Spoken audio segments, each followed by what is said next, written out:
Cinema రంగంలో నిలదొక్కుకోవాలంటే టాలెంట్తో పాటు కాస్త అదృష్టం కూడా ఉండాలి. అలా అయితేనే స్టార్లుగా ప్రేక్షకుల్లో చెరగని ముద్ర వేస్తారు. అయితే తెర ముందు ఎంత గొప్ప స్టార్ అయినా తెర వెనకాల మాత్రం వారి జీవితాల్లో కష్టాలు కన్నీళ్లు ఉంటాయి.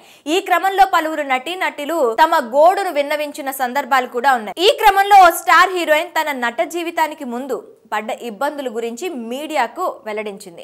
ఒకానొక సందర్భంలో టాయిలెట్లు క్లీన్ చేశానని తెలిపింది. ఈ విషయం ఇప్పుడు సోషల్ మీడియాలో వైరల్ గా మారింది. ఇటీవల రెండో వివాహంతో వార్తల్లో నిలిచిన పాకిస్తాన్ స్టార్ హీరోయిన్ మహీరా ఖాన్ కు సంబంధించిన ఓ వార్త నెట్టింట వైరల్ గా మారింది. దీనికి గల కారణం ఆమె ఓ ఇంటర్వ్యూలో చేసిన వ్యాఖ్యలే.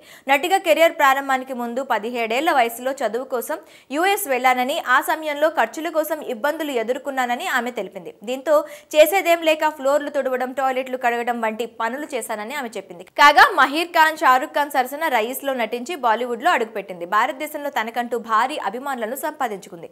38 ఏళ్ల మహీరా ఇటీవల వ్యాపారవేత్త సలీం కరీం ని రెండో వివాహం చేసుకోవడంతో వార్తల్లో నిలిచింది.